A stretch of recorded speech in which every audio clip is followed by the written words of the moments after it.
We now have music. We are delighted to feature a Carlow singer, Jamie MacDonald. I think, Jamie, we'll just get you to play. Maybe it would be the best thing. Yeah, You're very welcome. Okay, thank you. What's this called? This is called Take It Where You Find It. Take it where you find it, and let it take you when you do. I said, take it where you find it, and let it take you when you do. Now all my colors fade to gray. I just wanna be beside you. All my colors fading fast. I don't want it to be true. Yeah, all my colors fading fast. I don't want it to be true. And it's in the basement I lay dreaming. Outside the street was cold and blue. So here I go again, feeling something so obscene. I said, here I go again, feeling something so obscene. I'm nothing but a black and white actor, darling, up there upon your color screen.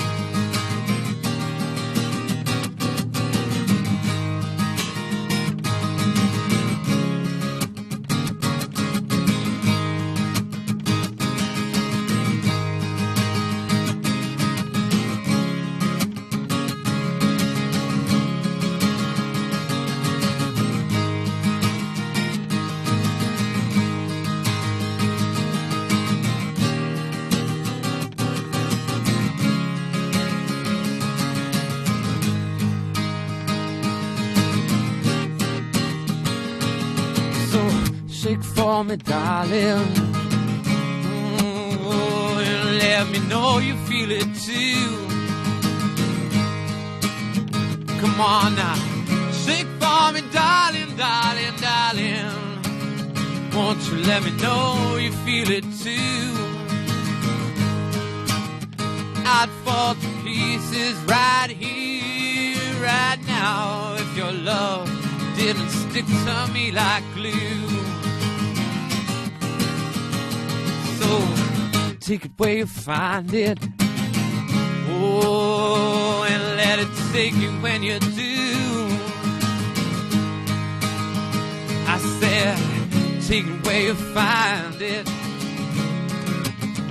and let it take you when you do. Yeah, I'd fall to pieces right here, right now, if your love didn't stick to me like glue.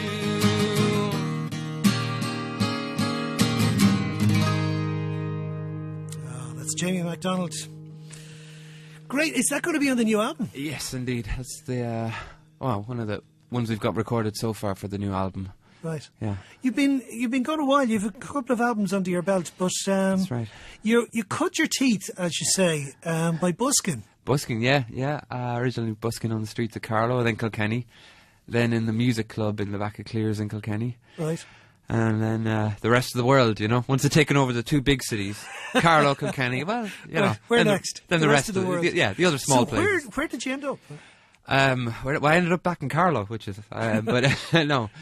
Where have I been? Well, Denmark for a while, London for a while as well, Spain, Bulgaria is where I was for the last 5 years, which is probably the most interesting, bizarre place in Europe, let's say, that I've been. Yeah. Well, I'm just thinking, because I did an interview with some people from Planksty, and Andy Irvin spent a lot of time in and around Bulgaria and places like that. Is there a fascination for Irish people, or was it just somewhere that you said, it's on a map, it's on the train line, I can get there easily, why not? It was a mixture, actually. It's kind of the fascination grew with time spent there. Right. But originally, I was in Macedonia. and I'd been all around the Balkans for a summer. Right. And it was literally a conversation with a friend over a beer, and it was just, how far away is Sofia from here? And he said, about 4 hours. I said, I suppose I should go.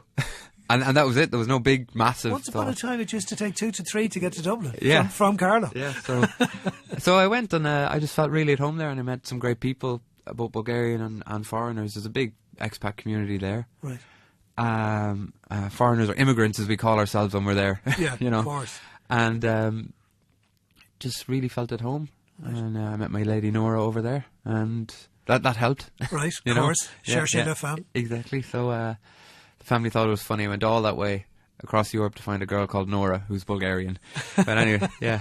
There's a song about that. I'm sure you've been asked to play it many times. Yes. Tell me, you're working on album number 3 now at this stage, and you've moved home to do it. Yeah. Well, it was kind of family related, and also the fact that I'd never made an album in Ireland. So I just thought, well, that's a good thing to do, you know, and I thought I'd make it in Carlow, even more specifically. There's a great bunch of musicians there, and then David Ayres, who's the producer on the album, he lives there. Sure. So I just thought, well, I can make a great team of people around me for the album, and still a family around, which is a novelty for me. Right. You know. David Ayres has got this great ear. I interviewed him many years ago, and he just has this kind of way about him. He's just insanely musical. Yeah. And how has it been working with them? Well, even for the drummer's like, he just gets it, you know. There's a very little barrier. He has no problem with whatever genre. There doesn't seem to be genres with David, which is really nice. That, right. You know, I don't have to come in and say, okay, this album is a country album. I don't have to do that. He takes the song and goes, where can we go with this? Or how should that feel? So it's very easy to work with him. Very, very straightforward, but he still is attuned to minute details, right, which is great. You know? It's a subtle thing. You know, there are occasions, I suppose, over the years where producers have put their hands all over it. But a good producer is somebody who stays out of the way, but is there if you need him. Yeah, exactly that. It's like he understands the project, and he's just creating the right atmosphere to create, and that's what you want. Right. But then when there is something, because he's not always interrupting, you're more than willing to listen, because you know it's an important note. Right. So that's perfect. You know, we're just relaxed and we're just playing and enjoying it. So recording at the moment, when do you think the album is going to come out?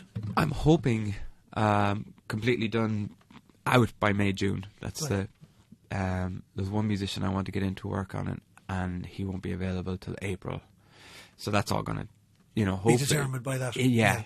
And of course, at this day now, I mean, it's something you have to do yourself. It's not like you've got a record deal and endless time in a studio paid for by somebody else, which of course is never, you know, has to be paid back. Yeah. This way you have to pay up front though, nowadays. Yeah, but it's freedom as well. I mean, you don't have so many, you don't have any bosses really, you know. Ultimately it's up to yourself, which is nice in an artistic sense. You're completely free to make that thing you hear in your head. Right. You know, and then you assemble your team of people who help you get to that point. But there's not somebody coming in and going, what are you doing? Is that the hit single? Is this, you know, how many hit singles you have on this? I don't hear a single. Yeah, you know, we hear 5, 6, 10 or none singles, so you're going to get a fiver or you're going to get 500,000. Right. That's gone. So at least the money consideration, although like you say, it's immediate, it's gone once the money's paid, instead of how much money do we have to make off this in the future. It's a different type of pressure. Definitely. It's more internal. I mean, it's like having your own business or working for a company. Right. So, it's a good way of putting it. Good way of putting it. Yeah. We'll get another song from you. Sure. What is this one? Tell us about it. Right, well, this is a song called They Know Not What They've Done. And originally I sat down thinking, it sounds funny now, but if Bruce Springsteen was Irish, because he writes political songs that are very personal, how would he write a song? But if he was Irish, like, obviously it's not a Born in the USA. It can't be that. It was like, you know, born in era. But how would he view the situation in Ireland? And I realised that Ireland still has that religious hangover. And so they had to involve some religious imagery in the song. So I decided to call it They Know Not What They've Done. But it's about us, how we have to be more active. Right.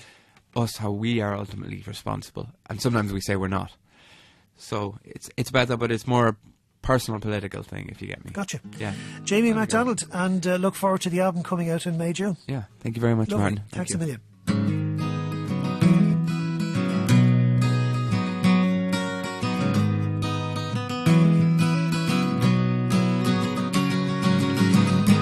Walking around trying to make no sound, that ain't a way for a man to live. They took everything I got.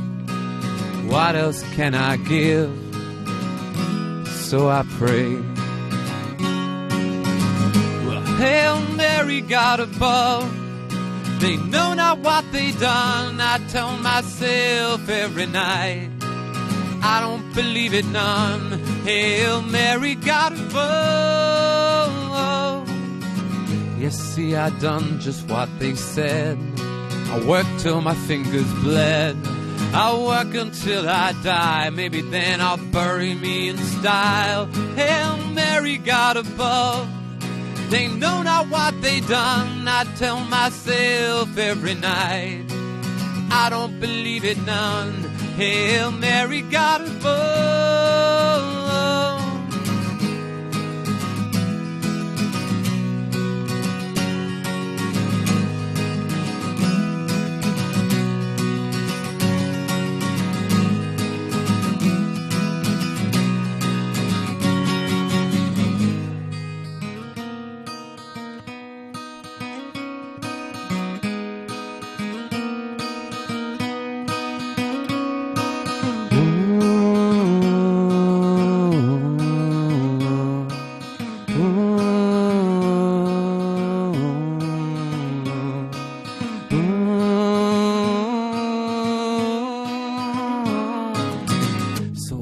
Now don't cry, they tax the water from the sky. Why not the water from your eyes?